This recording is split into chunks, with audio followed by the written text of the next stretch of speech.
ऐतिहासिक राजाको रूपमा महेन्द्रको अहिले पनि गुणगान गाइन्छ। चीन भ्रमणमा गएको बेलामा चीनबाट प्रशस्त सहयोग लिएर नेपालमा उद्योगहरू स्थापना गरे, सडकहरू विस्तार गरे राजा महेन्द्रले। त्यो सवालमा अहिले पनि चिनिया शासकहरूले पनि प्रशंसा गर्छन् नेपालका राजा महेन्द्रको। राजनीतिक स्वतन्त्रताको सवालमा बाहेक राजा महेन्द्रको कतै पनि सङ्कुचन देखिँदैन। उनी प्रशंसाका पात्र छन् नेपालको इतिहासमा। उनीले निर्दलीय व्यवस्था यहाँ लागू गरेका थिए, त्यही कारण उनको विरुद्धमा राजनीतिक माहौल तात्यो। उनी मरिसकेपछि पनि उनका उत्तराधिकारीहरूले शासन गर्दै जाँदा उनको विरासत छोड्न सकेनन् राजनीतिक स्वतन्त्रताको सवालमा।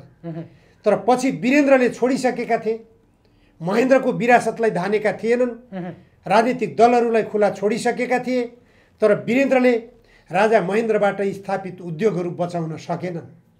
राजा वीरेन्द्र सत्तामा हुँदै गर्दा, संवैधानिक राजाको रूपमा रहँदै गर्दा नेपालका उद्योगहरू सबै नेपाली काङ्ग्रेसको नेतृत्वको सरकारले कौडीको मूल्यमा बिक्री गर्यो। राजा वीरेन्द्रको पनि हात छ त्यसमा, होइन? राजा वीरेन्द्रको मौनतालाई के भन्ने, हात भन्ने कि नभन्ने? संवैधानिक राजाले केही गर्न पाउँदैन थियो, पाउन त संविधान मातहत हुन्थ्यो। सरकारको सिफारिस जे हुन्थ्यो त्यही गर्नु पर्थ्यो राजाले। तथापि राजाले अदालतमा कतिपय नागरिकताको प्रकरणमा पनि राजा वीरेन्द्रले सर्वोच्च अदालतसँग परामर्श मागेर पनि नागरिकता विधेयकलाई थानको लगाइदिएको, फिर्ता पठाइदिएको र त्यो बेला नेपाली काङ्ग्रेस र नेकपा एमाले भारतको स्वार्थमा नेपालमा लागू गर्न खोजेको नागरिकता विधेयकलाई असफल तुल्याइदिएको इतिहास पनि त छ। त्यही गर्न सक्थे राजा वीरेन्द्रले। कौडीको मूल्यमा यो विदेशी सहयोगबाट आएको संरचना हो, औद्योगिक संरचना, यसलाई चाहिँ कौडीको मूल्यमा नबेच। कौडीको मूल्यमा बेचिएको मात्र होइन, आज पर्यन्त तपाईँका ती उद्योगहरू स्थापना भएका जग्गा जमिनहरू हेर्नुहोस् त, सबै प्लटिङ गरेर बिक्री गर्न पाइरहेका छन् ती बिचौलियाहरूले। सबै टाट पल्टाउने, देशलाई राजादेखि दलहरूसम्म कोही पनि विदेशी उसबाट अछुतो छैन नेपालका। विदेशी भन्नाले चाहिने कुरामा विदेशीहरूको सहयोग लिन खोज्नु आफ्नो ठाउँमा छ, स्वाभाविक हो। जसरी अहिले नै भन्नुहोस् न, तपाईँको त्यत्रो द्वन्द्व चलिरहेछ रुस र युक्रेनको बिचमा। रुस र युक्रेनको बिचमा चलिरहेको द्वन्द्वका बिच रुसले नेपाललाई सहयोग गर्छु भनेर 14वटा प्रस्ताव पठायो। ती 14वटा प्रस्तावहरू मध्येमा काठमाडौँ उपत्यकालाई मेट्रो रेलले सजाइदिन्छु भनेर प्रस्ताव पठायो। त्यो उसले निःशुल्क सहयोग गर्छु भनेर गरेको प्रस्ताव स्वीकार गर्न नेपाल सरकार किन स्वतन्त्र भएन? डम्पिङमा त्यो प्रस्ताव हालिदिसके। जबकि नेपालले रुस युक्रेनको द्वन्द्वमा युक्रेनको पक्षधरता लिएछ, युक्रेनकै पक्षमा मतदान गरेछ। तैपनि रुसले त्यहाँनिर कुनै किसिमको पूर्वाग्रह राखेन। नेपालले अमेरिकाको दबाबमा आएर युक्रेनको साथ दिएको हो भन्ने कुरा बुझ्या छ रुसले पनि, चीनले पनि बुझ्या छ यो कुरो। नेपालको बाध्यता हो, नेपालको दब्बु मानसिकता हो, नेपालको लम्पसारवादी दृष्टिकोण हो। त्यसकारण मलाई त पटक पटक सम्झना आउँछ प्रचण्डले किन भन्नुभएको हो कुन्नी, नेपाल अब दुई ढुङ्गा बीचको तरुल होइन, दुई ढुङ्गा बीचको डाइनामाइट बन्छ भनेर भन्ने गर्नुभएको थियो। किन भन्नुभएको? उहाँ त थिचिएको तरुलको अवस्थामा गइसक्नुभयो। डाइनामाइट होइन, थिचिएको पिसिएको तरुल। चीन भ्रमण प्रचण्डको चीन भ्रमण कुनै फलदायी छैन छैन, मैले त केही देख्दैन। उहाँको भ्रमण बाहेक यस्तो गरिनेछ, यस्तो गरिनेछ, यस्तो गरिनेछ भन्ने तिनी हावादारी कुराहरू गरिनेछ भन्ने कुरा त धेरै भए। गरिनेछ भनेर तोकेर यो चिज गरिनेछ भनेर आउनु पर्यो नि त। यो चिजको निम्ति चीनले यति लगानी गर्ने भएको छ, खोइ त कहीँ आयो त्यो 13 बुँदे विज्ञप्तिमा? कहीँ पनि छैन। अलिकति विषय प्रसङ्ग अलिकति फरक चेन्ज गरौँ। पूर्व राजाहरूको सक्रियता अलिक बढी यो भक्तपुरमा जुन किसिमको जनलहर देखियो त्यसले अलिकति राजावादीहरू हौसिएको, जनमानसहरूमा राजा आऊ देश बचाऊ भनेर नारा लगाएको, राजावादी लगाएको त देखेकै थियौँ। तपाईँले पनि अलि पहिला मैले यो राजाको प्रसङ्ग लिँदा कुरै नगर्नुहोस्, यो हाम्रो दलहरूको जे गर्दैछन् त्यसको कारणले राजाप्रति यो आवाही भएको भनेर भन्दै हुन्थ्यो। अब पनि त्यस्तै भन्नुहुन्छ कि अलिकति कुराकानी गर्ने माहौल त बिस्तारै बने जस्तो लाग्यो? भक्तपुरमा जे देखियो त्यसले एउटा कुरा के हो भन्नुहुन्छ भने सत्तामा फर्किन सक्छन्। राजपरिवारको वंश विनाश भइसकेपछि 2058 सालमा वंश विनाश भइसकेपछि एक किसिम अब राज संस्था रहेन भन्ने कुराको नेपाली जनजनमा छाप परेको थियो। वीरेन्द्रको वंशनाश त्यो छापलाई राजाका उत्तराधिकारीको रूपमा ज्ञानेन्द्र उदाए। तत्कालीन राज परिषदले अधिराज कुमार ज्ञानेन्द्रलाई राजगद्दीमा राखिदिएपछि परम्परागत रूपमा नेपालको राज संस्थाको उत्तराधिकारी राजा ज्ञानेन्द्र भए। राजा ज्ञानेन्द्रलाई राजाको रूपमा नेपाली जनताले स्वीकार गर्यो। स्वीकार गरिसकेपछि राजा ज्ञानेन्द्रले राजनीतिक दलहरूको जो अलोकप्रियता थियो, जनतामा एउटा निराशा पैदा भइराखेको थियो, त्यसलाई मौकाको रूपमा चाहिँ सदुपयोग गरेर आफ्नो शक्ति, राज्य शक्ति आफ्नो हातमा लिने प्रयास गरे। त राज्य शक्ति राजाले आफ्नो हातमा लिइसकेपछि जनताका बिचमा एक किसिमले स्वाभाविकै जस्तो लागेको थियो, किनभने राजनीतिक दलका नेताहरूले 12 वर्षसम्म, बहुदलका 12 वर्ष भनिन्छ अथवा संवैधानिक राजतन्त्रका 12 वर्ष अत्यन्त निराशाजनक रूपमा गए। राजनीतिक दलका नेताहरूप्रति निकै निराशा छाएको थियो। त्यो बेला जनतामा आक्रोश पैदा भएको थियो। त्यो आक्रोशको अभिव्यक्ति दलहरूबाट पनि आयो। जनता आक्रोशित छन्, जनता असन्तुष्ट छन्, जनता निराश भइरहेका छन् भन्ने कुराको अभिव्यक्ति तत्कालीन अवस्थामा गिरिजाप्रसाद कोइराला, माधव कुमार नेपाल, कृष्णप्रसाद भट्टराईजीहरूले खुला मञ्चबाटै भाषण गरेर भन्ने गर्नुहुन्थ्यो कि जनता जनार्दन हामीलाई माफ गर्नुहोस्, हामीले 12 वर्षसम्म काम गर्न जानेनौँ। हामीले काम गर्न नजानेको कारणले गर्दाखेरि तपाईहरूले प्रतिफल पाउन सक्नु भएन। त्यसकारण अब हामी ती 12 वर्षीय गल्तीहरू दोहोऱ्याउने छैनौँ, हामीलाई साथ दिनुहोस्। यो निरङ्कुश राजतन्त्रका विरुद्धमा तपाईहरू सडकमा आइदिनु पर्यो, तपाईहरूले हामीलाई साथ दिनु पर्यो भन्ने आवाज बोलेको कुरा त अहिले पनि हाम्रा कानमा गुन्जिन्छन् त। अहिले पनि रेकर्डेड छन् ती आवाजहरू, राजनीतिक दलका नेताहरूले बोलेका आवाजहरू। त त्यो आवाजलाई, त्यो गुनासोलाई, त्यो आह्वानलाई जनताले त साथ दिए नि। जनताले साथ दिए। ज्ञाने चोर देश छोड भनेर नाराबाजी गरे। राजाले चालेको कदमलाई बत्ती बालेर स्वागत गरेका जनताले ज्ञाने चोर देश छोड भनेर सडकबाट नाराबाजी गरे। सडकमा कुनै राजावादीहरूलाई निस्किन दिएका थिएनन्। कमल थापाहरू जुन देशको जुन कुनामा गएर कार्यक्रम गर्न खोज्थे त्यो बेला उनीहरूलाई भकुरेर छोडिन्थ्यो, घिसारेर छोडिन्थ्यो। त्यो अवस्था त हामीले देख्या हो नि त। त्यो कसको निम्ति गरिएको थियो? राजनीतिक दलहरूले अब स्वतन्त्र ढङ्गले देशको विकासको निम्ति, जनताको आवश्यकताको निम्ति काम गर्न पाउनुपर्छ, यिनले गर्छन् भन्ने जनताको विश्वास त्यहाँ अभिव्यक्त भएको थियो। तर राजनीतिक दलका नेताहरूले त्यो बेलादेखि अहिलेसम्मको गणना गर्नु 17 वर्ष भइसक्यो। 17 वर्षका बिचमा यिनीहरूले के गरे? छर्लङ्ग देखेका छौँ। किन यति अलोकप्रिय भयो गणतन्त्र? गणतन्त्र यति अलोकप्रिय बन्नुको कारण के हो? यसको लोकप्रियता बढाउनको निम्ति के हो त चिन्तन? संघीयता लदायौँ। संघीयता किन लोकप्रिय बन्न सकेन? संघीयताले जनताका आवश्यकताहरू परिपूर्ति गर्यो कि गरेन? अथवा प्रादेशिक संरचनाले देशलाई आर्थिक भार कति थोपर्यो? देश गरिबीले टन्टलापुर भइसकेको छ, आक्रान्त छ, गरिबी अझै बढ्दैछ, महँगीले ढाड सेकिएको छ जनताको। सारा हेर्नुहोस्, व्यापारी घरानाहरू सब टाटपल्टिएका छन्, पसलहरू सबै बन्द भइरहेका छन्। तपाईँ बजारमा जानुहोस्, अब दसैँ तिहारको नजिकको बेलामा बजारमा देखिने चहल पहल सुनसान छ। व्यापारिक मलहरूमा जम्मै तालाबन्दी छन्। सटरहरू बन्द गर्दै, व्यापार बन्द गर्दै हिँडिरहेका छन् व्यापारिक पसलेहरू। जुनसुकै मलको हालत त्यस्तै छ। अनि राजनीतिक दलका नेताहरू के भन्छन्? अर्थतन्त्र त सुधारोन्मुख छ। देशको अर्थतन्त्र सुधारोन्मुख भइदिएको भए यो अवस्था किन आइरहेको छ?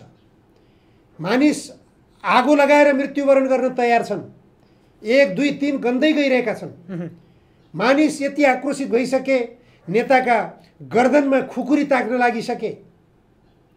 नेताहरूका गालामा थप्पड त धेरै सामान्य कुरा भइसक्यो। नेताहरू विरुद्धको आक्रोश धेरै सामान्य कुरा भइसक्यो। त्यही आक्रोश कुनै पनि भ्रष्टाचारीलाई देखियो। कुनै पनि भ्रष्टाचारीलाई कारबाही हुँदैन। भ्रष्टाचारका संरक्षक नेताहरू छर्लङ्ग छन्। ती नेताहरूलाई राज्य सत्ताले संरक्षण गरिरहेको छ। चाहे सुन तस्कर भनौँ, चाहे ललिता निवास जग्गा प्रकरण भनौँ, चाहे नक्कली भुटानी शरणार्थी प्रकरण भनौँ, चाहे गिरिबन्धु टी स्टेट प्रकरण भनौँ, चाहे ओम्नी प्रकरण भनौँ, चाहे यति होल्डिङ्स प्रकरण भनौँ, यी सत्ता पक्ष र प्रमुख प्रतिपक्षीहरू जोडिएका सबै घटनाहरू भ्रष्टाचारका श्रृङ्खलाहरूका रूपमा विकसित भएका छन्। यी कुनै पनि फाइल खोले पनि वास्तविक अपराधी र वास्तविक भ्रष्टाचारीलाई कारबाही गर्न अहिले राज्य सत्ता तयार छैन। कारण के त? कारण के भन्ने कुराको जवाब पछिल्लो चरणमा सुन तस्करी प्रकरणले देखाइरहेको छ। सुन तस्करी प्रकरणमा अहिले सत्तासीन प्रधानमन्त्री पुष्पकमल दाहाल प्रचण्डका सहयात्री शीर्ष नेतृत्व हेर्नुस् त कसरी मुछिएका छन्, कसरी बदनाम भएका छन्। यो अवस्थाले राजनीतिक दलहरूप्रति जनतामा वितृष्णा घृणा पैदा हुनु स्वाभाविक हो कि होइन? त्यही घृणा यसैको फाइदा राजाले उठाइरहेका छन्, राजावादीहरूले उठाइरहेका छन्। यो राजनीतिक दलका नेताहरूले बुझ्न सकिरहेका छैनन्। बुझ्नु पर्ने कुरो यो फाइदा उठाउँदै कहाँसम्म पुग्न सक्छ? यो अहिले जो जनतामा राजाप्रतिको मोह बढिरहेको छ, यो मोह भङ्ग गराउनको निम्ति, राजाप्रतिको आकर्षण आफूतर्फ खिच्नको निम्ति गरेर देखाउनु पर्यो नि त। हामी प्रादेशिक संरचनामा जाँदाखेरि खर्च धान्न नसकिने भयो। जनतालाई करले थिच्यो, दोहोरो तेह्रो कर प्रणालीमा जनता थिचिने भए, खर्च बढ्यो, उपलब्धि केही भएन, जनतामा सुशासनको प्रत्याभूति दिन सकिएन। यसबारेमा रिथिङ गरौँ। राष्ट्रिय सभा के को लागि छ? तपाईँ हेर्नुहोस् त राष्ट्रिय सभाले गरेको काम के हो? 275 जनाको प्रतिनिधि सभा छ। यो के को लागि हो? यत्रो सङ्ख्यामा प्रतिनिधि सभा के काम गरिरहेको छ? बहुमत र अल्पमतको आधारमा भएका के निर्णय छन्? सबै हुन्छ र हुन्नको आधारमा निर्णय गर्ने हो भने किन यति ठुलो सङ्ख्यामा सांसदहरू चाहियो? खर्च कटौतीका कुरा गर्दैछु म। राज्यको स्रोत दोहन गर्नबाट कसरी बचाउने, त्यसलाई त्यो खर्च बचाएर एउटा सानो भए पनि उद्योग खोलिदिउँ, जुन उद्योगमा दैनिक उपभोग्य सामग्रीहरू उत्पादन गर्ने वातावरण बनोस् र केही सङ्ख्यामा भए पनि रोजगारी सृजना होस्। एउटाबाट सुरु गरौँ, क्रमिक रूपमा 2टा 3टा 4टा क्रमिक रूपमा गन्दै गएर सयौँ उद्योगहरू घरेलु उद्योगको रूपमा हामीले विकास गर्न सक्छौँ।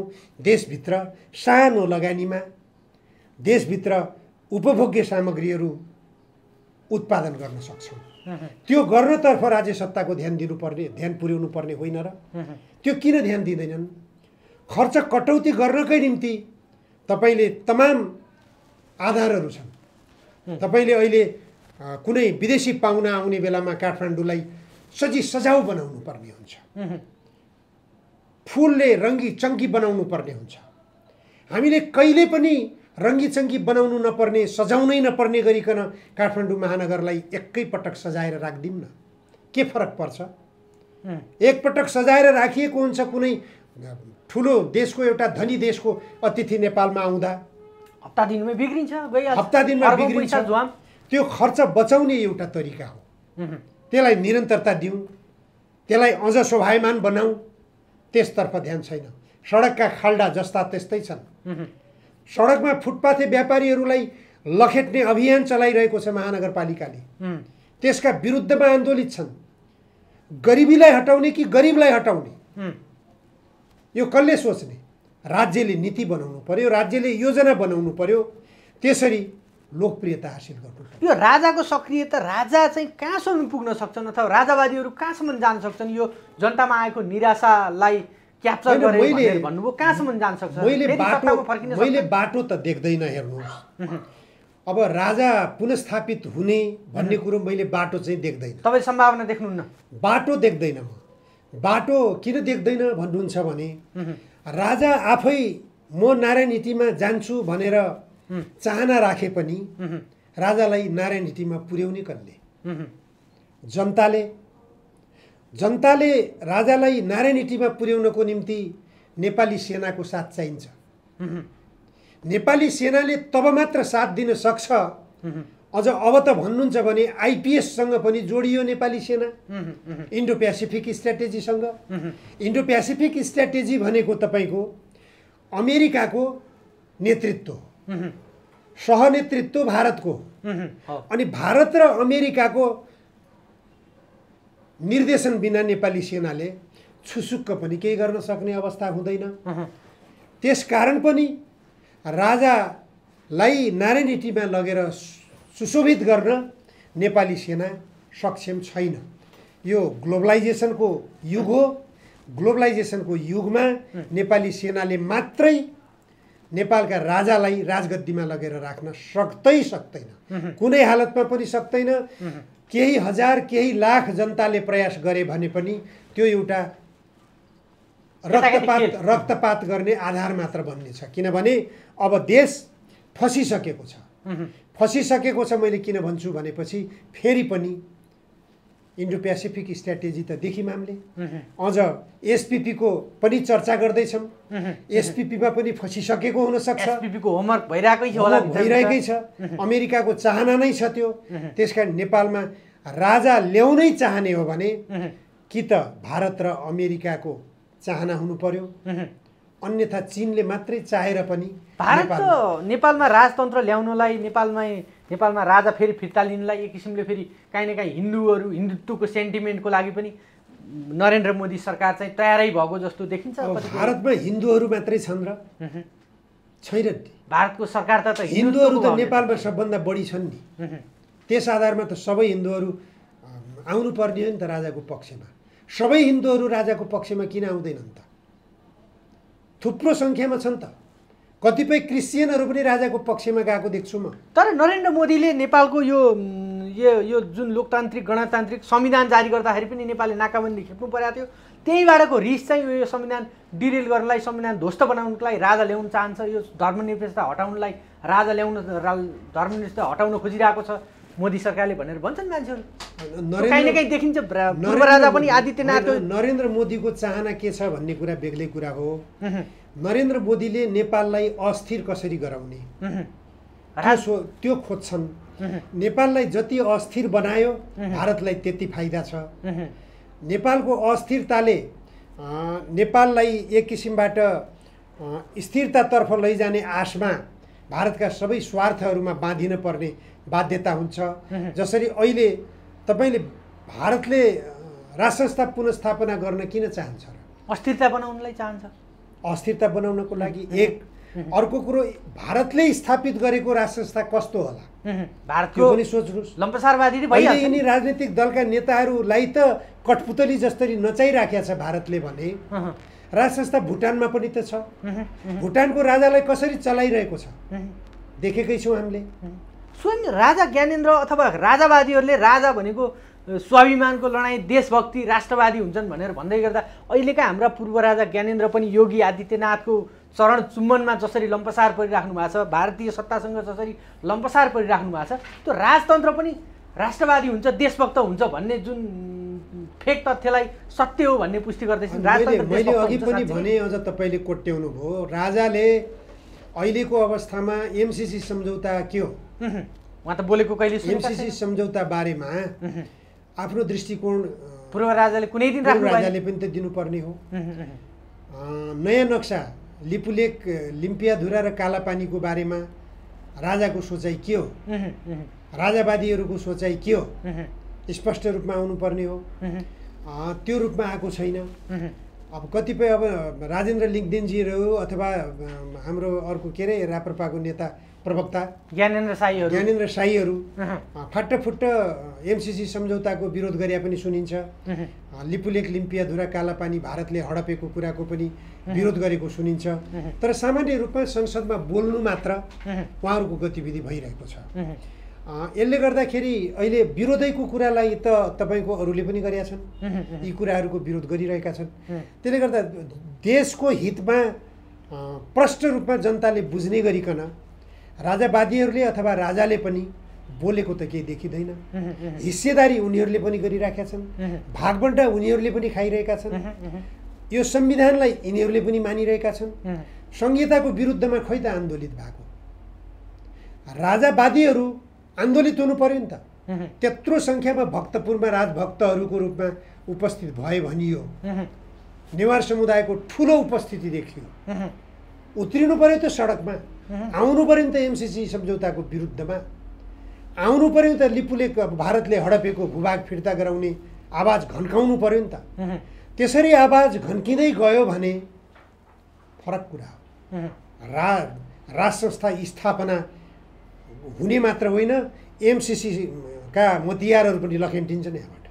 जबसम्म एमसिसीका मतियारहरूलाई एमसिसीलाई नेपालबाट लखेट्न सकिँदैन तबसम्म यहाँ अब राजावादीहरूले अरू कुरा चिताउनु बेकार छ। हस्, अमूल्य समय दिनुभयो, धेरै धेरै धन्यवाद। हस्, धन्यवाद तपाईँलाई। कति